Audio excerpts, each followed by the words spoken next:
वहां पर हम देखते हैं कि जो पिता है वो आनंद करने लगा वो परमेश्वर हमारे साथ में आनंद करना चाहिए।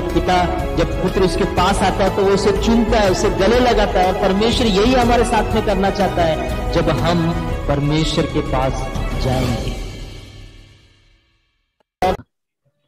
ये एक अच्छा समय परमेश्वर ने हमें दिया है और मैं उन सभी लोगों का धन्यवाद करता हूं, हमारे सारे लीडर्स पास्टर्स का, कि मुझे ये समय दिया कि परमेश्वर के संदेश को, परमेश्वर के वचन को सुनाने के लिए। तो धन्यवाद देता हूं सभी लोगों के लिए। आइए परमेश्वर के वचन में जाएंगे। भजन संगीता उसका 90 अध्याय उसका 3 वचन हम पढ़ेंगे। तू मनुष्य को लौटाकर चूर करता है और कहता है कि हे आदमियों लौट आओ। आइए प्रार्थना करेंगे। धन्यवाद देते हैं परमेश्वर प्रभु इस समय परमेश्वर तेरा जो संदेश है, तेरा जो वचन है, परमेश्वर प्रभु हमारे बीच में आए और परमेश्वर हम सभी से बात करे। परमेश्वर तेरा वचन जो दो-धारी तलवार है परमेश्वर प्रभु, जो हमारे हृदय को, हमारे गांठ को परमेश्वर प्रभु देख सकता है, निकाल सकता है परमेश्वर प्रभु, और हमें सही कर सकता है। परमेश्वर धन्यवाद देते हैं इस समय के लिए। ये प्रार्थना हमारे यीशु मसीह के नाम से मांगते हैं, आमेन। तू मनुष्य को लौटाकर चोर करता है। ये जो कोरोना वायरस जब आया और हम देखते हैं कि लॉकडाउन में बहुत सारे लोग मर गए और बहुत सारे लोग समाधि में चले गए हैं, और उसे देखकर परमेश्वर हमसे कुछ कहना चाहता है। और परमेश्वर हमसे ये कहना चाहता है कि हे मनुष्यों, हे आदमियों, हे लोगों, मेरे पास लौट आओ। जो हमारा पिता परमेश्वर है ना, वो ये चाहता है कि हम उसके पास लौट आए, हम उसके पास फिर से आ जाए। और हम देखते हैं परमेश्वर की एक तीव्र इच्छा है, परमेश्वर की एक बहुत बड़ी आशा है परमेश्वर की, कि मनुष्य उसके साथ में संगति करे, मनुष्य उसके साथ में मिलके रहे। और हम हमेशा प्रचार करते हैं और हमेशा ये कहते हैं कि हमें एक आशा लेना चाहिए कि प्रभु यीशु मसीह आ रहे हैं। हाँ, ये सही बात है, लेकिन परमेश्वर भी इस पृथ्वी को बनाने से पहले से परमेश्वर एक इच्छा को लेकर रखा है, वो है कि मनुष्य उसके पास में संगति करे, मनुष्य उसके साथ में संगति हमेशा के लिए करे। और वो आशा से मनुष्य की ओर देख रहा है वो, और उस आशा से परमेश्वर अपने बाहें फैलाकर परमेश्वर देख रहा है और कह रहा है कि ए मनुष्य, तुम क्या करो, लौट आओ मेरे पास आ जाओ। परमेश्वर चाहता है कि हम उसके साथ में संगति करें, हम उसके साथ में समय बिताए, उसके साथ में आनंद करें। लेकिन हम जो है इस धरती की आशा है, इस धरती की अभिलाषा है, इस धरती में रहते हुए हमारे शरीर की आशा है, हमारी जरूरत है, इस बातों में हम पूरी तरह उलझ गए हैं। लेकिन उस परमेश्वर की इच्छा जो परमेश्वर ने जगत की उत्पत्ति से ही रखा है कि मनुष्य उसके साथ में संगति करे, उसके ऊपर हमारा ध्यान नहीं है। परमेश्वर एक इच्छा रखता है, और सारी बाइबल अगर हम पढ़ेंगे तो उसका जो उसका निचोड़ है वो यही निकलता है कि परमेश्वर चाहता है कि मनुष्य उसके साथ में संगति करे, मनुष्य उसके साथ में क्या करे, संगति करे, उसके साथ में हमेशा रहे। और परमेश्वर ने बनाया है इसलिए परमेश्वर ने हमें इसलिए बनाया कि हम उसके साथ में संगति करें। परमेश्वर ने कभी भी नहीं चाहा कि हमें वो अपने आप से दूर रखे। परमेश्वर चाहता है कि हम उसके साथ में रहे।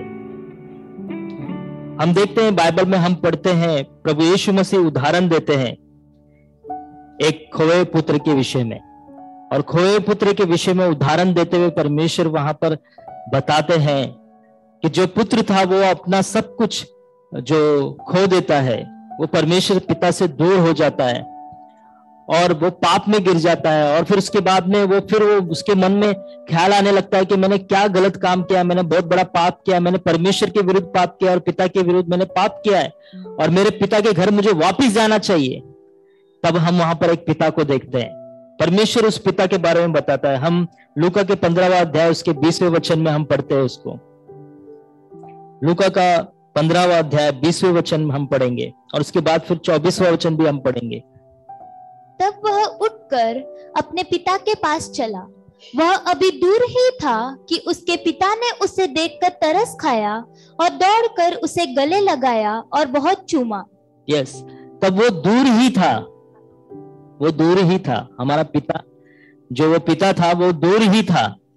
मतलब वो इंतजार कर रहा था, वो देख रहा था कि मेरा बेटा एक दिन आएगा, कभी ना कभी तो उसका मन फिरा होगा, कभी ना कभी तो अपने मन को फिराएगा, वो मेरे तरफ देखेगा, वो मुझे याद करेगा और एक दिन मेरे पास आएगा।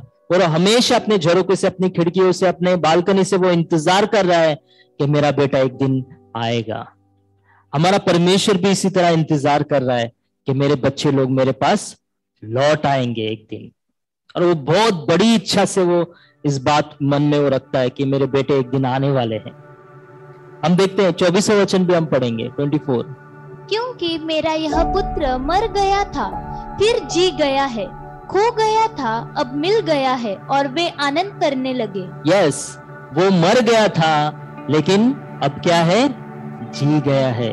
प्रभु यीशु मसीह के द्वारा प्रभु यीशु मसीह ने हमें उद्धार दिया है। क्रूस पे हमारे लिए प्राण देकर परमेश्वर ने हमारे पाप के दंड को अपने ऊपर उठाकर, प्रभु यीशु मसीह जैसे तीसरे दिन जी उठा, वैसे हम भी क्या है, जी उठे हैं। और हम क्या थे, खो गए थे, लेकिन अभी क्या है, मिल गए हैं, हम मिल गए हैं। और परमेश्वर क्या कहता है, और वहां पर वे आनंद करने लगे। वहां पर हम देखते हैं कि जो पिता है वो आनंद करने लगा, आनंद करने लगा। वो परमेश्वर हमारे साथ में आनंद करना चाहता है। अगर आप वहां पर पढ़ेंगे तो बहुत सारी बातें, लेकिन मैं उतना वचन नहीं पढ़ेंगे हम, लेकिन वहां पर पिता क्या करता है पता है। पहला, मैं एक 7 बातें मैं आप लोगों के बीच में रखना चाहता हूं। पहला, पिता हमारे लिए इंतजार करता है। दूसरी बात, परमेश्वर जो है वो हमारे लिए एक वस्त्र तैयार करता है, और वो वस्त्र वो है महिमा का शरीर। परमेश्वर हमारे लिए तैयार करना चाहता है। और तीसरा जो बात है, परमेश्वर हमें एक अंगूठी देना चाहता है। हम देखते हैं वो पिता अपने बच्चों को अंगूठी पहनाता है। परमेश्वर हमें अधिकार देना चाहता है, स्वर्ग का अधिकार हमें देना चाहता है परमेश्वर। और फिर उसके बाद में वो जूती पहनाता है उसको, और हम देखते हैं परमेश्वर हमें उसके मेल मिलाप की जूती पहनाना चाहता है। और फिर परमेश्वर, 5वीं बात मैं बताना चाहता हूं कि परमेश्वर एक भोज तैयार कर रहा है। क्या तैयार कर रहा है, एक भोज तैयार कर रहा है, एक पार्टी तैयार कर रहा है, एक आनंद, जहां पर परमेश्वर चाहता है कि सभी लोग, सब मानव जाति, सभी लोग जिसने परमेश्वर ने चुना है, वे लोग, सभी लोग आए और उनके साथ में परमेश्वर एक भोज करना चाहता है। और एक बात हम देखेंगे, छठवां बात हम देखेंगे कि परमेश्वर हमें गले लगाना चाहता है, गले लगाना चाहता है। और फिर उसके बाद हम देखते हैं कि और एक 7वीं बात बहुत अच्छी है कि परमेश्वर हमारे साथ में आनंद करना चाहता है, हमें चूमना चाहता है, ऐसा परमेश्वर का वचन लिखा है। अगर हम उस उदाहरण को पढ़ेंगे तो वहां पर देखते हैं जब पुत्र उसके पास आता है तो वो उसे चूमता है, उसे गले लगाता है। और परमेश्वर यही हमारे साथ में करना चाहता है जब हम परमेश्वर के पास जाएंगे, जब हम परमेश्वर के पास जाएंगे।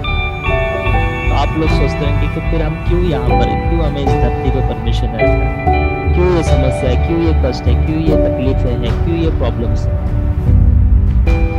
हम बहुत बार अपने बच्चों को क्या करते हैं, मतलब पता है, हम उससे कहते हैं कि देख बेटा, अगर तुझे अच्छा आदमी बनना है या फिर बड़ा आदमी बनना है, या फिर तेरी जिंदगी में बहुत अच्छी बातें होनी चाहिए, या फिर एक अच्छे ओहदा में आपको आना, एक अच्छे लाइफ आपको जीना, तो आपको बहुत अच्छी पढ़ाई करनी होगी, है ना।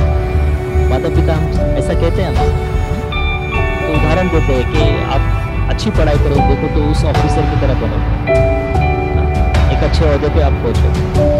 वैसे ही हमारा पिता भी, परमेश्वर हमें यीशु मसीह को दिखाता है, यीशु मसीह को दिखाता है और कहता है कि इसकी तरह बनो, इसको फॉलो करो, प्रभु यीशु मसीह के पीछे चलो, उसको अपना आदर्श बना लो, तो तुम्हें क्या देगा परमेश्वर, वो स्वर्ग का राज परमेश्वर देगा, वो स्वर्ग का अधिकार देगा परमेश्वर। और पिता और एक उदाहरण देना चाहता है, पिता और एक उदाहरण देता है। हम भी अपने बच्चों को उदाहरण देते हैं ना कि अगर आप नहीं पढ़ोगे ना तो वो काम करना पड़ेगा, आप नहीं पढ़ोगे ना तो आपको बहुत मुश्किल उठाना पड़ेगा। और कभी कभी तो मैं तो ऐसे ही बोलता हूँ कि अगर नहीं पढ़ोगे तो मेरे जैसा बनना पड़ेगा। हाँ, देख रहे हैं हमारे जीवन में कितनी तकलीफें, कितनी समस्याएं, आप पढ़ो, क्योंकि आप नहीं पढ़ोगे तो हमारे जैसा आपको भी तकलीफ उठाना पड़ेगा, हम लोग कहते हैं। वैसे ही हमारा पिता परमेश्वर भी हमें आदम को दिखाता है कि आदम की तरह आज्ञा ना मानने वाले मत बनो, परमेश्वर की इच्छा को पूरा करने वाले बनो, उस शैतान की तरह मत बनो, नहीं तो आप क्या करोगे, आप नरक में जाओगे। आपका जीवन संतुष्टि नहीं होगा, आपके जीवन में आनंद नहीं होगा, खुशी नहीं होगा, उस स्वर्ग के आप भागी नहीं हो पाओगे। परमेश्वर हमें एक उदाहरण देता है।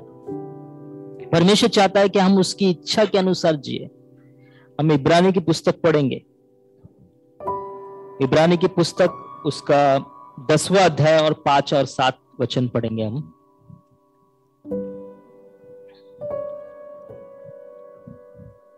इसी कारण वह जगत में आते समय कहता है कि बलिदान और भेंट तूने न चाही, पर मेरे लिए एक देह तैयार किया। आगे, होम बलियों और पाप बलियों से तू प्रसन्न नहीं हुआ। तब मैंने कहा, देख मैं आ गया हूँ, पवित्र शास्त्र में मेरे विषय में लिखा हुआ है, ताकि हे परमेश्वर तेरी इच्छा पूरी करूं। यस, और मेरे लिए क्या चाहा कि मैं तेरी इच्छा पूरी करूं। वहां पर लिखा है कि एक ऐसी पुस्तक है जहां पर तू मेरे विषय में लिखा है, पवित्र शास्त्र में तूने मेरे बारे में लिखा है।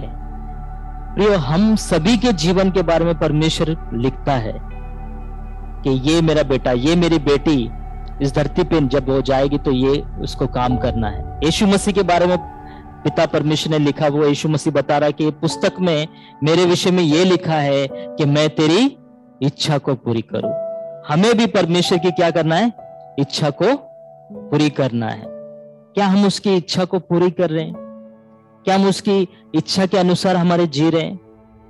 दावीद भी 139 भजन संहिता 139 वहां पर ये कहता है, सेम बात वो भी ये कहता है।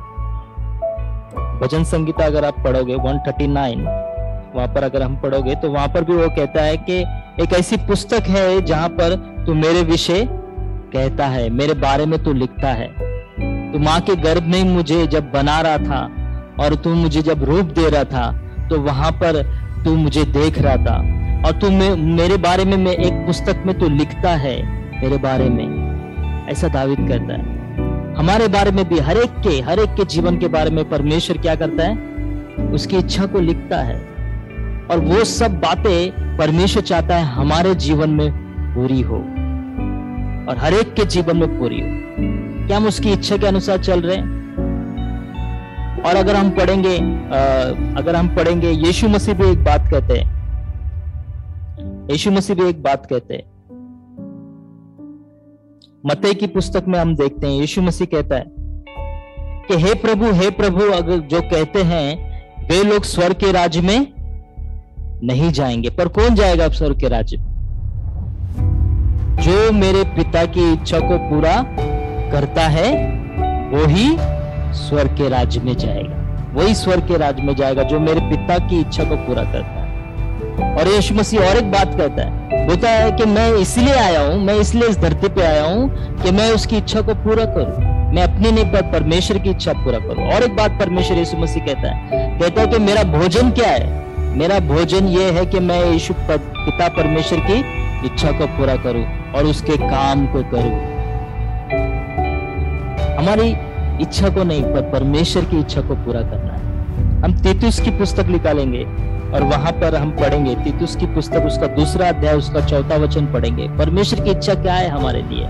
क्यों प्रभु यीशु मसीह ने हमें धोया है, हमें परमेश्वर ने उद्धार दिया है, हमें क्यों चुना है परमेश्वर ने, क्यों हमें परमेश्वर ने उस पाप से छुड़ाया है, पढ़ेंगे। ताकि वे जवान स्त्रियों को चेतावनी देते रहे कि अपने पतियों और बच्चों से प्रीति रखें। 2 अध्याय 14 वचन 14।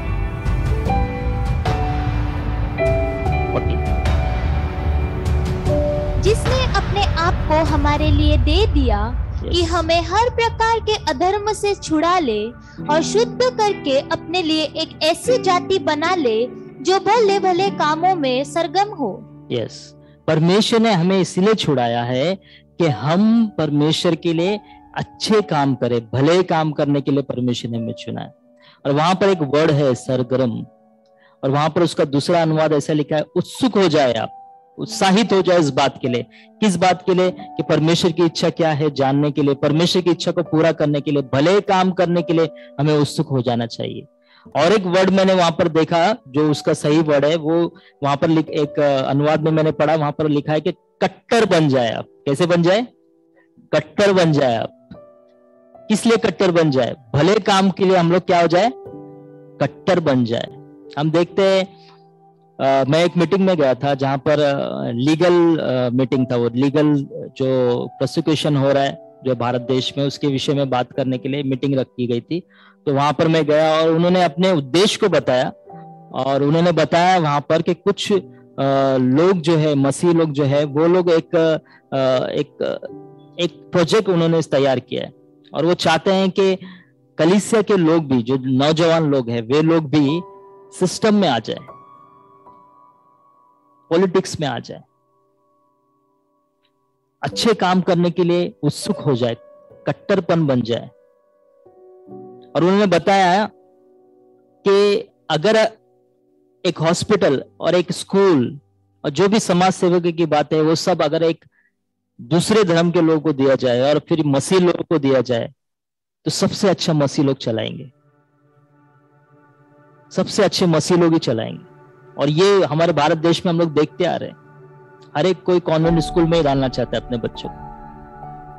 हर एक लोग जो मसीह की जो हॉस्पिटल है, जो दवा खाना है, वहां पर ही लेके जाते हैं, क्योंकि वहां पर अच्छी फैसिलिटीज है और वहां पर अच्छा काम होता है, अन्याय नहीं होता है वहां पर। लेकिन हम मसीह लोग, हम देख रहे हैं कि पहले के जो जनरेशन के लोग हैं, उन्होंने बहुत सेवा किया है, बहुत सेवा किया है, बहुत किया है, लेकिन अब हम ठंडे हो चुके हैं, हम बहुत ठंडे हो चुके हैं। हम अपने बारे में सोचने लगे हैं अभी, हम अपनी इच्छा को पूरा करना चाहते हैं, अपने गोल को पूरा करना चाहते हैं, हमारी जिंदगी को हम सुधारना चाहते हैं, हमारी जिंदगी में क्या होना चाहिए उसके बारे में हम सोच रहे हैं। लेकिन परमेश्वर ने हमें इसके लिए नहीं चुना है। परमेश्वर ने हमें परमेश्वर की इच्छा को पूरा करने के लिए चुना है। और परमेश्वर की इच्छा को पूरा करने के लिए आपको पहले तो इच्छा होनी चाहिए। अगर आपके पास इच्छा है, या फिर आप उस बात के लिए उत्सुक है, या फिर उस बात के लिए आप कट्टर बन चुके हैं, तो आप हर क्षेत्र में परमेश्वर की इच्छा को पूरा कर सकते हैं। हर क्षेत्र में आप उसी फील्ड को चाहोगे और उसी फील्ड में जाओगे, उसी काम को करोगे जहां पर आप परमेश्वर की इच्छा को पूरा कर सकते हो। आप परमेश्वर के सुसमाचार को बांट सकते हो, आप परमेश्वर के बारे में लोगों को बता सकते हो, आप कलीसिया की सेवा कर सकते हो, आप सामाजिक सेवा कर सकते हो। लेकिन हम क्या कर रहे हैं? हम सिर्फ हमारे बारे में ही सोच रहे हैं। हमें शैतान ने गुमराह करके रखा है। हमें शैतान ने क्या किया मालूम है? गुमराह करके रखा है। और हमें शैतान क्या कर रहा है मालूम क्या? अपनी आवश्यकता को दिखा दिखा के, समस्या को दिखा दिखा के हमें उलझा के रखा है, और हमें परमेश्वर की इच्छा की ओर देखना भी नहीं दे रहा है वो। लेकिन हमें परमेश्वर की इच्छा उसके वचन से मालूम होती है, और उसके वचन हमें बताता है कि हम उसकी इच्छा को पूरा करें। यीशु मसीह कहता है कि मैं आ गया हूं, मैं इसलिए आ गया हूं कि जो पवित्र शास्त्र में मेरे विषय में लिखी गई है उसे मैं पूरा करूं, उस इच्छा को मैं पूरा करूं। और परमेश्वर ने हमें इसी धरती पे इसीलिए रखा है कि हम उसकी इच्छा को पूरा करें। क्या हम उसकी इच्छा को पूरा करने के लिए तैयार हैं? मैंने अभी कहा कि प्रभु का वचन कहता है कि जो उसकी इच्छा को, पिता की इच्छा को पूरा करता है, वो ही स्वर्ग का राज्य में आएंगे। वो लोग ही स्वर्ग के राज्य में आए। स्वर्ग के राज्य में क्या है? मैं जल्दी खत्म करना चाहता हूँ। स्वर्ग के राज्य में क्या है? परमेश्वर क्यों इस धरती पे हमें रखता है? स्वर्ग के राज्य में क्या है? यूहन्ना की पुस्तक उसका 14 अध्याय उसका 2 वचन, मेरे पिता के घर में बहुत से रहने के स्थान है। यदि न होते तो मैं तुमसे कह देता, क्योंकि मैं तुम्हारे लिए जगह तैयार करने जाता हूँ। परमेश्वर यहाँ पर यीशु मसीह जब वो पुनरुत्थान हो चुके, परमेश्वर ने कहा कि मैं एक जगह तैयार करने जा रहा हूँ, मैं एक जगह तैयार करने जा रहा हूँ। और अगर नहीं होता तो मैं तुम्हें कह देता, लेकिन मैं एक जगह तैयार करने जाता हूँ। और परमेश्वर का वचन कहता है कि जो परमेश्वर है, जगत की उत्पत्ति से परमेश्वर एक कार्य कर रहा है, एक काम कर रहा है, और ये काम ये है कि वो हमारे लिए एक स्वर्ग का जो घर है वो बना रहा है, और लगातार वो उस काम में लगा हुआ है, लगातार वो काम में लगा हुआ है, वो लगातार उस काम को कर रहा है। जगत की उत्पत्ति से पहले से वो ये काम कर रहा है। जब उसने हमें रचने से पहले उसने ये निर्णय ले लिया था कि स्वर्ग के राज्य में मेरे लोग आने वाले हैं, मेरे बच्चे आने वाले हैं, उनके लिए मुझे तैयार करना है मुझे। और यीशु मसीह भी कहता है कि मेरा जाना जरूरी है, मैं इसलिए जा रहा हूं क्योंकि मैं तुम्हारे लिए जगह तैयार करूं, मैं तुम्हारे लिए जगह तैयार करूं। और परमेश्वर ये चाहता है कि हम उसके राज्य में आए, और परमेश्वर एक लगातार उसको बनाते जा रहा है, बनाते जा रहा है, बनाते जा रहा है। उसमें हम देखते हैं सृष्टि की ओर देखते हैं, और सृष्टि को देखकर हम बहुत खुश होते हैं। बहुत सारी बातों को हम देखते हैं और बहुत खुश होते हैं। हम देखते हैं कि वाह, ये कितना खूबसूरत परमेश्वर ने बनाया, कितना अच्छा सृष्टि बनाया परमेश्वर ने। यहाँ पर हम कितने साल रहने वाले? ज्यादा से ज्यादा 80 साल, ज्यादा से ज्यादा 90 साल। बस इस 80-90 साल की जिंदगी के लिए परमेश्वर ने इतना खूबसूरत पृथ्वी बनाया है। आप सोचिए, जहां पर हम युगान युग रहने जा रहे हैं, परमेश्वर ने वो युग कैसा बनाया होगा, वो देश कैसा बनाया होगा। परमेश्वर लगातार काम कर रहा है। सृष्टि के पहले से, बनाने से पहले से परमेश्वर लगातार वो काम करते आ रहा है। इस सृष्टि को बन के हम देखते हैं, हम ये सोचते हैं कि यीशु मसीह के आने का 2000 साल पहले, उससे पहले 4000 साल पहले, या फिर सृष्टि को लोग ऐसा कहते हैं, मैंने ऐसा पढ़ा है कि 14,000 करोड़ साल पहले पृथ्वी बनी है। ऐसा एक हिसाब, एक ऐसा अंदाजा लगाया जाता है। इतने साल से परमेश्वर एक काम कर रहा है, स्वर्ग तैयार कर रहा है, वो स्वर्ग तैयार कर रहा है, और वो चाहता है कि हम वहां पर जाए।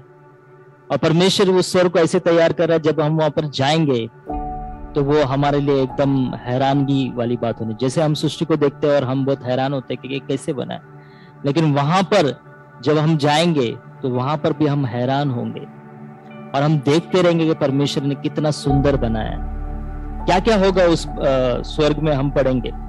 प्रकाशित वाक्य हम पढ़ेंगे, उसका 7वां अध्याय, उसका 16 वचन। वे फिर भूखे और प्यासे न होंगे, और न उन पर धूप न कोई तपन पड़ेगी। पहला वहां पर लिखा है कि वो भूखे नहीं होंगे। पहली बात वहां पर लिखा है कि वो लोग भूखे नहीं होंगे। परमेश्वर वहां पर चाहता है कि वहां पर आपको भूख नहीं लगेगी। ऐसा कोई देश आपने देखा कि आप वहां पर जाओगे और वहां पर आपको भूख नहीं लगेगी? ऐसा कोई नगर आपने सुना है कि वहां पर जाके आपको भूख नहीं लगेगी? लेकिन परमेश्वर ने वहां पर तैयार किया है कि वहां पर आपको भूख नहीं लगेगी। और जो खाना पकाते हैं ना घर में हमारी स्त्री, उनसे पूछिए कि खाना पकाना कितना कठिन है ना। मेरी बीवी बोलती है कि ये खाना पकाने का सिस्टम बंद हो जाएगा तो बहुत अच्छा है। रोज पकाओ रोज धो, रोज पकाओ रोज धो, रोज पकाओ धो, तो इससे अच्छे बंद हो जाए। हम खाते हैं इसलिए हमें नहीं समझ में आएगा, लेकिन जो पकाते हैं उनको पता है कि कितनी समस्या है। परमेश्वर स्वर्ग से देख रहा है और देख रहा है कि हाँ, ये आपकी समस्या है, ठीक है, वहां पर भूख नहीं लगेगी। ओके, वहां पर भूख नहीं लगेगी। फिर वहां पर देखते हैं प्यास भी नहीं लगेगी वहां पर। और हम रोज पसीना बहाते हैं, रोज तकलीफ उठाते हैं, धक्का खाते हैं, इतने मुसीबत करते हैं, कमाते हैं, बहुत मुसीबत उठाते हैं, और फिर हमें कभी कभी ऐसे मन में आता है क्या लाइफ है, क्या जिंदगी, रोज सुबह उठना काम पे जाना, रोज सुबह उठना काम पे आना, घर पे आना, यही है क्या जिंदगी, यही लाइफ है क्या? वहां पर स्वर्ग में परमेश्वर देख रहा, बोल रहा है वहां पर नहीं काम करना पड़ेगा, वहां पर काम नहीं करना पड़ेगा। और वचन पढ़ेंगे हम, प्रकाशित वाक्य 21वां वचन, उसका 4 प्रकाशित वाक्य 21। और वह उनकी आंखों से सब आंसू पोंछ डालेगा, और इसके बाद मृत्यु न रहेगी, और न शोक, न विलाप, न पीड़ा रहेगी, पहली बातें जाती रहे। यस, वहां पर शोक नहीं रहेगा। और परमेश्वर कहता है कि सारे आंसुओं को परमेश्वर क्या करेगा? पोंछ डालेगा। हम बहुत तकलीफ से जीवन जी रहे हैं, हम बहुत तकलीफ से जीवन बिता रहे हैं। मैं एक बार ट्रेन में जा रहा था, धक्का लग रहा था, मुझे ऐसा लग रहा था कि मुझे पंख आ जाए और मैं उड़ने लगूं। और दावीद भी एक बार, मैं भजन संगीता में हम देखते बोलता है कि काश मुझे पंख होते मैं उड़ जाता।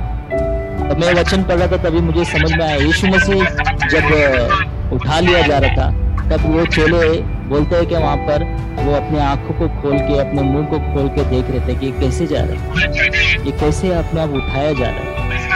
तो यीशु मसीह पुनरुत्थान हुआ तभी वो जब उस कमरे में वो लोग प्रार्थना कर रहे थे तो यीशु मसीह अचानक वहां पर आ जाते हैं। ये लोग सोचने लगते कि दरवाजे बंद है, दीवारें सब ठीक है, ये अंदर कैसे आ गया। प्रभु यीशु मसीह अचानक वहां पर आ जाते। क्या हुआ, बहुत तकलीफ हो रही है आपको? पिता बोलेगा तकलीफ हो रही है, उड़ना चाहते हो आप, ठीक है उड़ो। परमेश्वर वहां पर हमें ऐसा शरीर देना चाहता है, महिमा का शरीर, उसमें हमें इतनी सामर्थ होगी कि हम कहीं भी कहां भी कैसे भी वक्त पे पहुंच जाएंगे।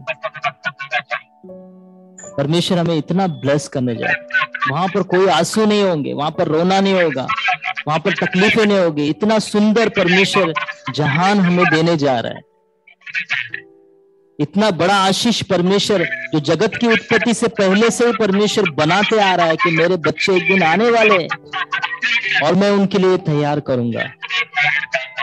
उनकी क्या क्या समस्या है वो सब वहां पर नहीं रखूंगा, वहां पर सब कुछ आनंद होगा। परमेश्वर, आप कभी होटल में गए? होटल में जाते हैं तो कोई बॉय आता है और कहता है ना, एक 5 मिनट वेट करो, मैं जरा ठीक करता हूँ रूम को, अच्छी तरह क्लीन करता हूँ, जरा ठीक करता। हमारा पिता परमेश्वर भी हमसे यही कह रहा है, एक 80-90 साल रुक जाओ यार इधर, बस ज्यादा नहीं, एक 80-90 साल रुक जाओ, मैं सब ठीक कर रहा हूँ, मैं सजा रहा हूँ आपके लिए, एक ऐसा जहान बनाने जा रहा हूँ जहां पर मैं तुम्हारे साथ में क्या करूंगा, आनंद करूंगा, मैं आनंद करूंगा तुम्हारे साथ में। आइए हम एक वर्ड पढ़ेंगे, लूका की पुस्तक हम पढ़ेंगे, 14 अध्याय उसका 15 वचन पढ़ेंगे, 15 और 17 वचन पढ़ेंगे। उसके साथ भोजन करने वालों में से एक ने ये बातें सुनकर उससे कहा, धन्य है वह जो परमेश्वर के राज्य में रोटी खाएगा। हम देखते हैं जब वो भोजन कर रहे थे तो भी एक व्यक्ति ने कहा कि धन्य है वो लोग जो स्वर्ग में रोटी खाएगा। वहां पर परमेश्वर एक उदाहरण देना शुरू कर देते हैं। 17 वचन हम पढ़ेंगे। जब भोजन तैयार हो गया तो उसने अपने दास के हाथ नेवताहारियों को कहला भेजा कि आओ अब भोजन तैयार है। 24 वचन पढ़ेंगे। क्योंकि मैं तुमसे कहता हूँ कि उन नेवते हुओं में से कोई मेरी जेवनार को न चखेगा। हम देखते हैं उदाहरण को हम पूरी तरह पढ़ेंगे। परमेश्वर वहां पर कहता है कि परमेश्वर एक भोज तैयार करता है और वो आमंत्रित करता है, लोगों को न्योता देता है कि आ जाओ करके। और हम देखते हैं वहां पर लोग बहाने बनाने लगते हैं, वे लोग कहने लगते हैं कि मेरे घर में शादी या फिर मेरी शादी हो चुकी है, मैंने जमीन खरीद लिया है, मेरा ये प्रॉब्लम है, मैं नहीं आ सकता हूँ। वहां पर 24वें वचन में प्रभु ये कहते हैं कि क्योंकि मैं तुमसे कहता हूँ कि उन नेवता हुओं में से कोई मेरी जेवनार को ना चखेगा। जिन लोगों को परमेश्वर ने नेवता दिया है, जिन लोगों का आमंत्रित किया, अगर वो बहाने बना रहे हैं और वो कह रहे हैं कि मुझे ये काम है, मुझे वो काम है, तो वहां पर परमेश्वर कहता है कि वे लोग मेरे भोज में नहीं आ पाएंगे। परमेश्वर एक बहुत बड़ा भोज हमारे लिए तैयार कर रहा है, एक बहुत बड़ा परमेश्वर एक न्योता हमारे लिए दे रहा है, एक बहुत बड़ा परमेश्वर हमारे लिए एक पार्टी तैयार कर रहा है और उसमें हमें बुला रहा है। लेकिन हम क्या कर रहे हैं पता है? हम बहाने बना रहे हैं, हम बहाने बना रहे हैं, हम कह रहे हैं कि मुझे बहुत काम है, मेरे पास वक्त नहीं है। परमेश्वर उन लोगों से कह रहा है कि आप नहीं चख पाओगे, आप उस भोज में नहीं आ पाओगे। तो आज हमें बहाने बनाना छोड़ देना है। परमेश्वर के राज्य के लिए हमें क्या करना है? आगे बढ़ना है। परमेश्वर के राज्य को, परमेश्वर की इच्छा को पूरा करने के लिए हमें आगे बढ़ना है और उसके स्वर्ग के राज्य की आशा रखनी है हमें, और परमेश्वर के उस भोज में हमें आना है, उस भोज में हमें आना है और परमेश्वर हमें उस भोज के लिए बुला रहा है। हम देखते हैं, हम पास्टर ने भी कहा कुछ दिन पहले कि हम एक लिस्ट बनाए, जो हमारे लोग हैं, हमारे जो पड़ोसी है, हमारे जो जान पहचान के लोग हैं, हमारे परिवार के लोग हैं, उन लोगों का एक लिस्ट बनाए ताकि हम उनको भी परमेश्वर के बारे में बताएं, परमेश्वर का सुसमाचार उनके पास भी पहुंचे। कितने लोगों ने लिस्ट बनाई है?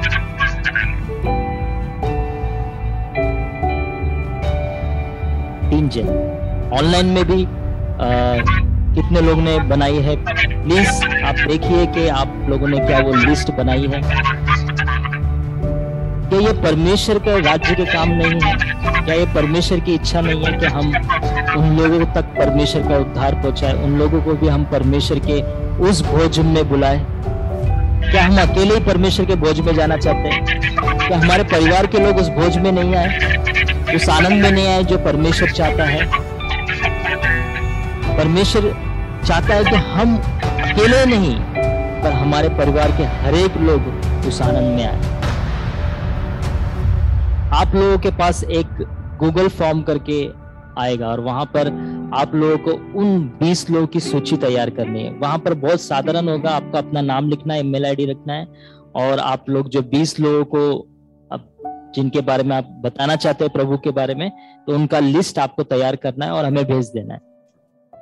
हम क्या करेंगे, हम उसके लिए प्रेयर करेंगे ताकि आपको मौका मिले, ताकि आपको एक रास्ता मिले परमेश्वर के बारे में बताने के लिए और उस भोज में उनको आमंत्रित करने के लिए। अगर आपको नहीं समझ में आ रहा है तो आप अपने लीडर से संपर्क करें, हमसे संपर्क करें कि हमें कैसे भरना है, आप बताइए, हम आपको मदद करेंगे। फिर अगर आपको ऐसा लगता है कि नहीं हम बता नहीं सकते, या फिर कोई हमारे लिए एक व्यक्ति आ जाए जो बताने के लिए मदद करे हमें, तो हम लोग एक काम करेंगे, हम लोग आपके उन लोगों को, उनके परिवार के लोगों या आपके परिवार या भी जिनका भी आप लिस्ट देते हैं उनको हम बताएंगे। अगर आप नहीं बता सकते हैं तो, या फिर आप ही बताइए, आप ही परमेश्वर के सुसमाचार को उनको बताइए। और एक काम हम कर सकते हैं,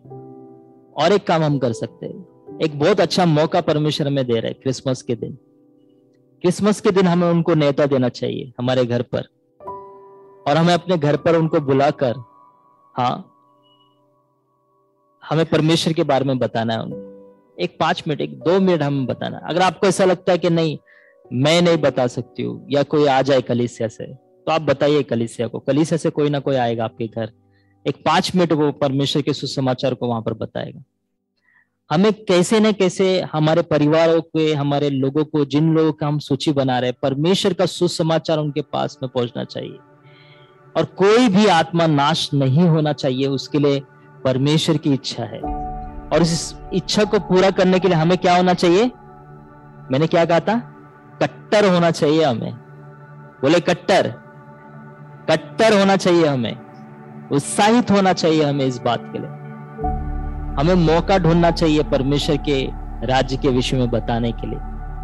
तो कितने लोग ये करेंगे? कितने लोग लिस्ट बनाएंगे? पहले तो लिस्ट बनाना है। कितने लोग लिस्ट बनाएंगे? सब लोग बनाएंगे लिस्ट, अपने परिवार, अपने दोस्त, अपने पड़ोसी, सिर्फ एक 20 लोग की लिस्ट बना लीजिए आप। उन लोगों को परमेश्वर के बारे में हमें बताना है, परमेश्वर के उद्धार के बारे में विषय में बताना है। इफिसियंस की पुस्तक हम निकालेंगे, पहला अध्याय, उसका 11 और 12वां वचन हम पढ़ेंगे।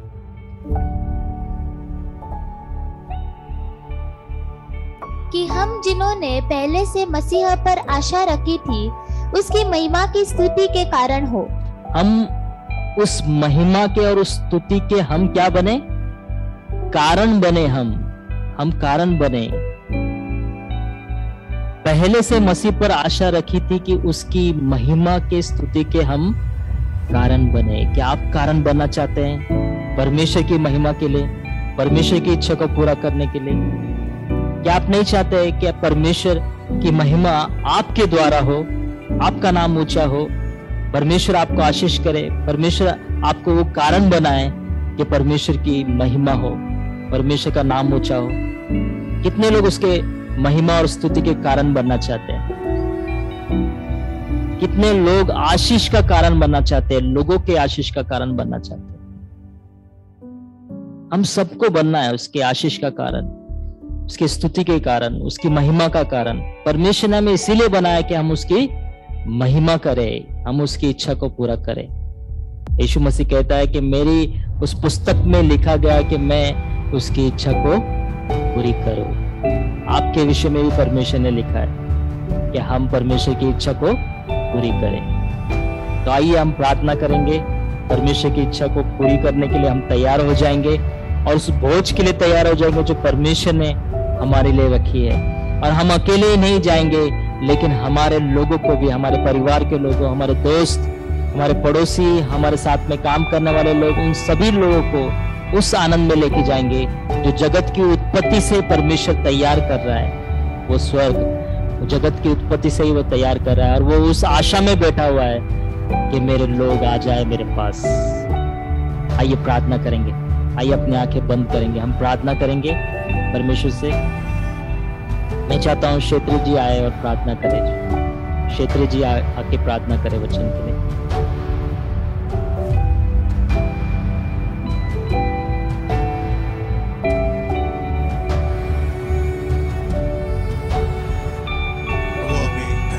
धन्यवाद देतो आमच्या देवा, तुझी स्तुती करतो आमच्या देवा। आम्हाला सर्वांना तू सहाय्य कर आमच्या देवा, जेणेकरून ज्यांचं तारण झालेलं नाही अशा 20 लोकांची आम्ही लिस्ट तयारी करू शकतो।